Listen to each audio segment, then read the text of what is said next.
네, 서울 구로을 지역의 박영선입니다. 네. 이임순 증인께 먼저 질문합니다. 그 우병우 전 수석의 아드님을 그 분만을 받으신 적 있습니까? 네, 있습니다. 그러면 우병우 전 수석의 장모 김장자 여사 잘 아십니까? 네, 환자의 보호자로서 알고 있습니다. 그다음에 정유라 씨 그 아들 때문에 그 분만 때문에 제주도 간 일이 있습니까? 네, 그렇습니다. 갑자기 울며 불면서 전화가 와서 막 전화가 비벼서 선생님 살려주세요. 제가 죽을 것 같아요. 하도 그렇게 해서 제가 그 어렸을 때 그 정유라를 치료했던 그래서 또 분만하는 과정에서 그 치료가 문제가 될까봐 제가 너무 걱정돼서 그러면 내려갔었습니다. 최순실 씨네 가족하고 안 지가 굉장히 오래됐네요?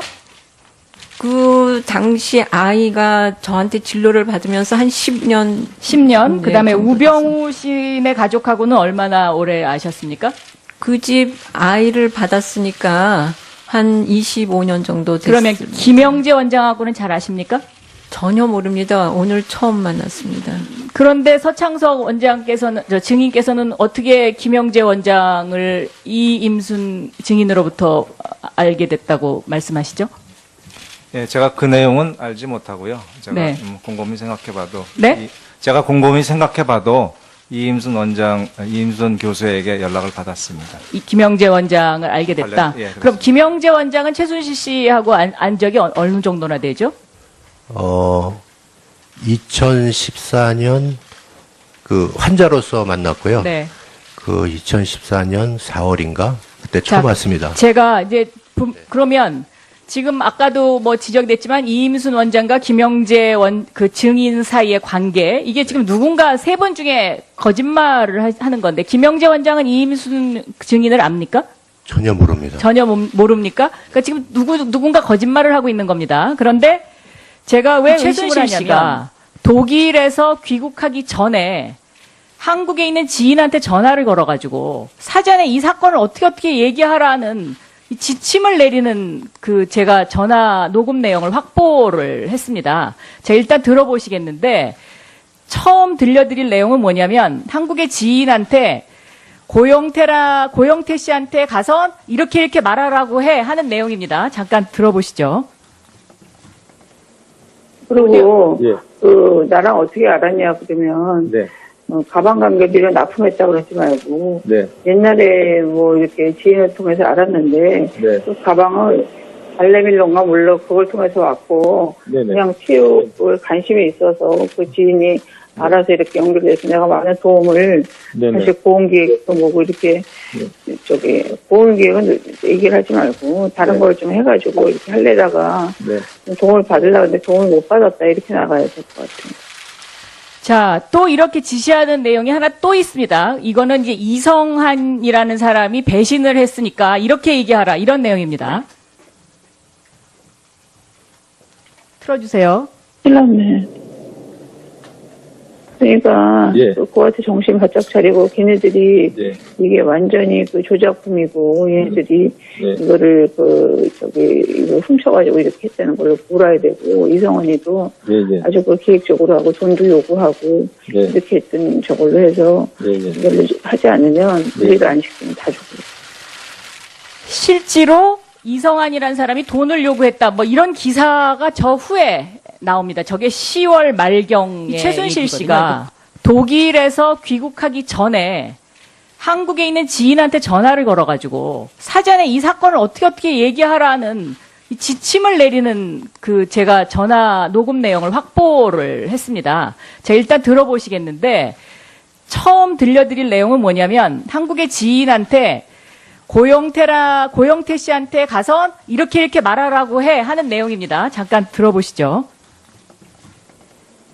그리고 예. 그 나랑 어떻게 알았냐 그러면 네, 가방 관계비를 납품했다고 그러지 말고 네. 옛날에 뭐 이렇게 지인을 통해서 알았는데 네. 그 가방을 발레밀론가 물론 그걸 통해서 왔고 네네. 그냥 치료에 관심이 있어서 그 지인이 알아서 이렇게 연결돼서 내가 많은 도움을 네네. 사실 보험기획도 뭐고 이렇게 저기 보험기획은 얘기를 하지 말고 다른 네. 걸 좀 해가지고 이렇게 하려다가 네. 좀 도움을 받으려고 했는데 도움을 못 받았다 이렇게 나가야 될 것 같아요.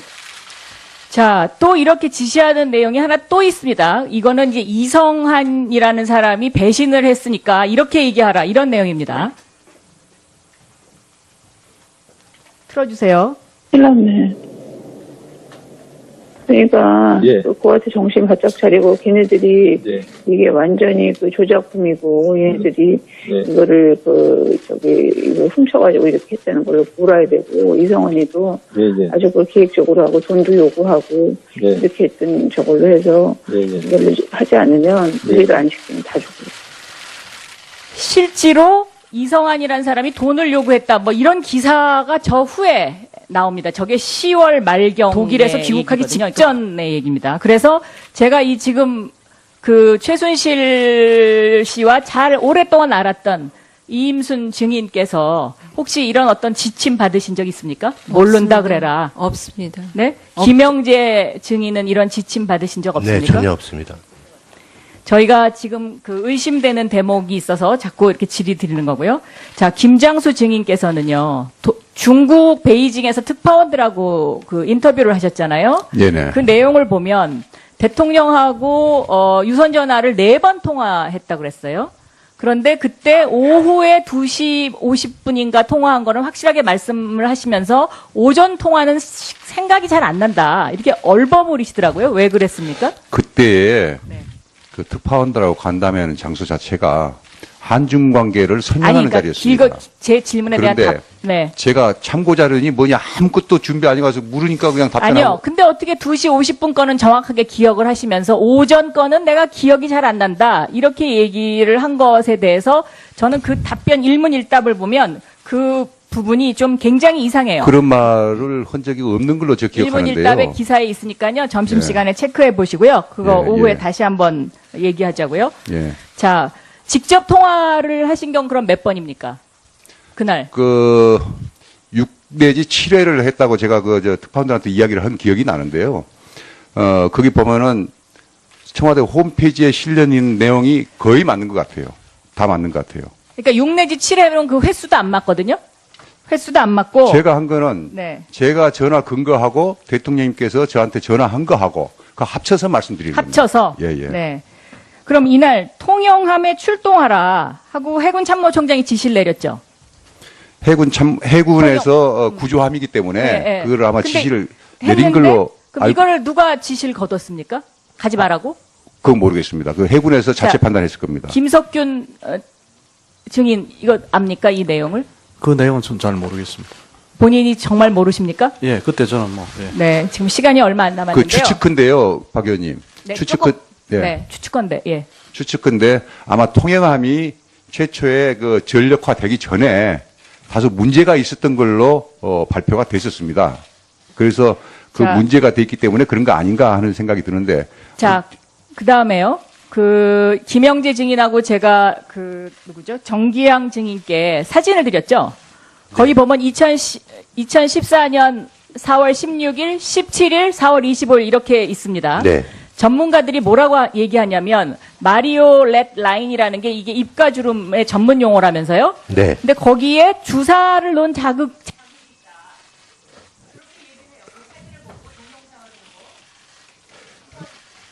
근데 여기는 잘 안 보입니다. 그리고 그 제가 봤을 때는 메리오네트 라인을 만약에 시술한다 그러면 주름살이 없어져야 되는데 주름살이 선명하게 있는 거 봐서는 뭐 시술한 것 같지는 않습니다.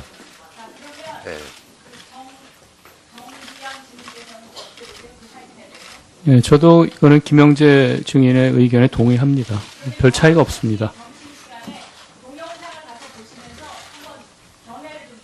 네. 네, 네, 알겠습니다. 이 최순실 씨가 독일에서 귀국하기 전에 한국에 있는 지인한테 전화를 걸어가지고 사전에 이 사건을 어떻게 얘기하라는 이 지침을 내리는 그 제가 전화 녹음 내용을 확보를 했습니다. 제가 일단 들어보시겠는데 처음 들려드릴 내용은 뭐냐면 한국의 지인한테 고영태 씨한테 가서 이렇게 말하라고 해 하는 내용입니다. 잠깐 들어보시죠.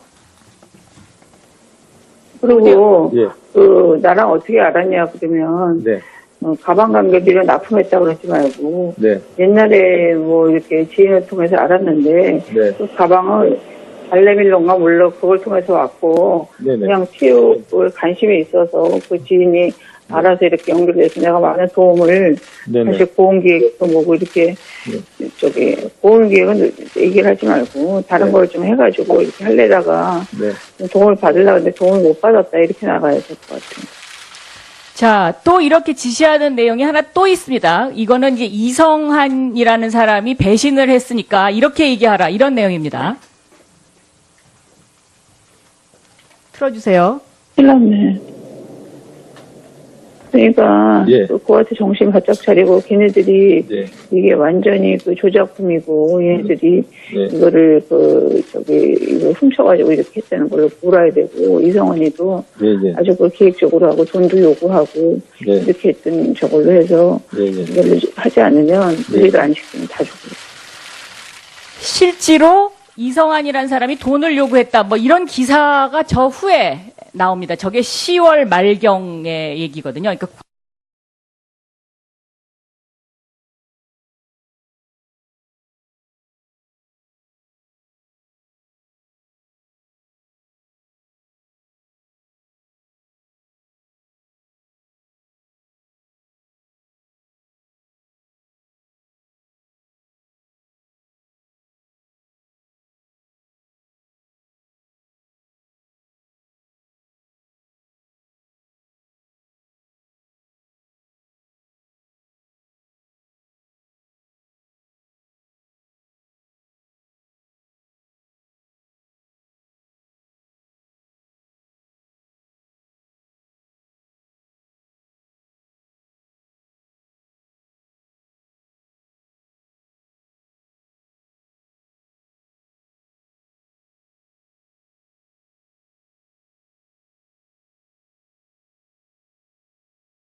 네, 서울 구로을 지역의 박영선입니다. 네. 이임순 증인께 먼저 질문합니다. 그 우병우 전 수석의 아드님을 그 분만을 받으신 적 있습니까? 네, 있습니다. 그러면 우병우 전 수석의 장모 김장자 여사 잘 아십니까? 네, 환자의 보호자로서 알고 있습니다.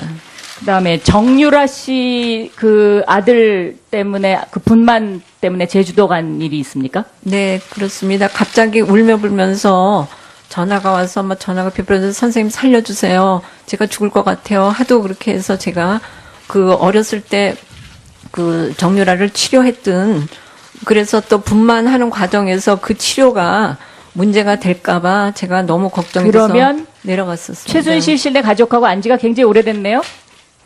그 당시 아이가 저한테 진료를 받으면서 한 10년. 10년. 그다음에 정도 우병우 씨네 가족하고는 얼마나 오래 아셨습니까? 그 집 아이를 받았으니까 한 25년 정도 됐습니다. 그러면 김영재 원장하고는 잘 아십니까? 전혀 모릅니다. 오늘 처음 만났습니다. 그런데 서창석 원장께서는 증인께서는 어떻게 김영재 원장을 이임순 증인으로부터 알게 됐다고 말씀하시죠? 예, 제가 그 내용은 알지 못하고요. 제가 네. 곰곰이 생각해봐도 네? 제가 곰곰이 생각해봐도 이임순 교수에게 연락을 받았습니다. 이 김영재 원장을 알게 됐다. 예, 그렇습니다. 그럼 김영재 원장은 최순실 씨하고 안 적이 어느 정도나 되죠? 2014년 그 환자로서 만났고요. 네. 그 2014년 4월인가 그때 처음 자, 왔습니다. 제가 이제 그러면 지금 아까도 뭐 지적됐지만 이임순 원장과 김영재 그 증인 사이의 관계 이게 지금 누군가 세 분 중에 거짓말을 하는 건데 김영재 원장은 이임순 증인을 압니까?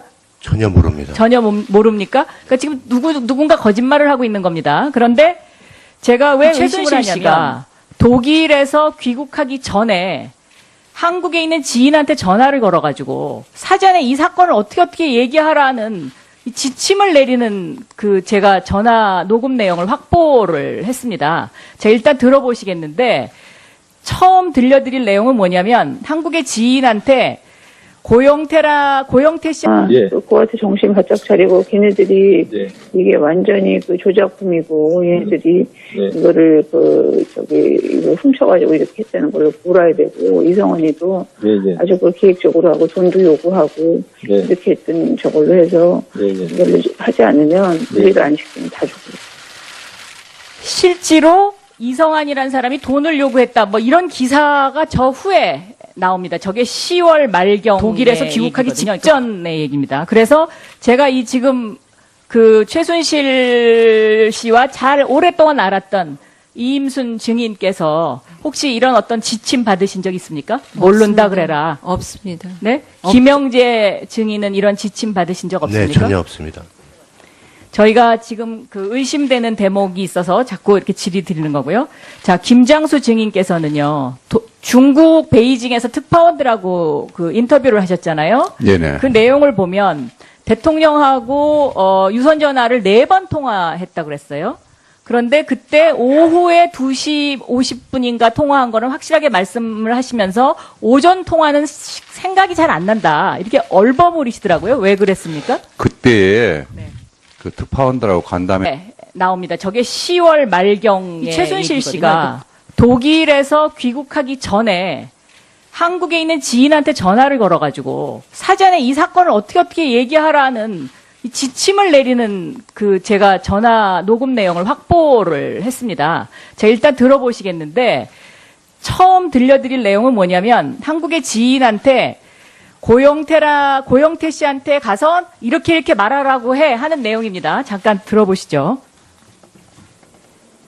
그리고 나랑 어떻게 알았냐 그러면 가방 관계비를 납품했다고 그러지 말고 옛날에 뭐 이렇게 지인을 통해서 알았는데 그 가방을 발레밀론가 몰라 그걸 통해서 왔고 그냥 치유에 관심이 있어서 그 지인이 알아서 이렇게 연결돼서 내가 많은 도움을 사실 보험기획도 뭐고 이렇게 보험기획은 얘기를 하지 말고 다른 걸 좀 해가지고 이렇게 하려다가 도움을 받으려고 했는데 도움을 못 받았다 이렇게 나가야 될 것 같아요. 자, 또 이렇게 지시하는 내용이 하나 또 있습니다. 이거는 이제 이성한이라는 사람이 배신을 했으니까 이렇게 얘기하라 이런 내용입니다. 틀어주세요. 큰일 났네. 그러니까 한테 가서 이렇게 말하라고 하는 내용입니다. 잠깐 들어보시죠. 그리고 나랑 어떻게 알았냐 그러면 가방 관계비를 납품했다고 그러지 말고 옛날에 뭐 이렇게 지인을 통해서 알았는데 그 가방을 발레밀론가 몰라 그걸 통해서 왔고 그냥 치유에 관심이 있어서 그 지인이 알아서 이렇게 연결돼서 내가 많은 도움을 사실 보험기획도 뭐고 이렇게 보험기획은 얘기를 하지 말고 다른 걸 좀 해가지고 이렇게 하려다가 도움을 받으려고 했는데 도움을 못 받았다 이렇게 나가야 될 것 같아요. 자, 또 이렇게 지시하는 내용이 하나 또 있습니다. 이거는 이제 이성한이라는 사람이 배신을 했으니까 이렇게 얘기하라 이런 내용입니다. 틀어주세요. 큰일 났네. 그러니까 그거한테 정신 바짝 차리고 걔네들이 이게 완전히 조작품이고 얘네들이 이거를 이거 훔쳐가지고 이렇게 했다는 걸 몰아야 되고 이성원이도 아주 그걸 계획적으로 하고 돈도 요구하고 이렇게 했던 저걸로 해서 이걸 하지 않으면 우리를 안 시키면 다 죽고. 실제로 이성한이라는 사람이 돈을 요구했다. 뭐 이런 기사가 저 후에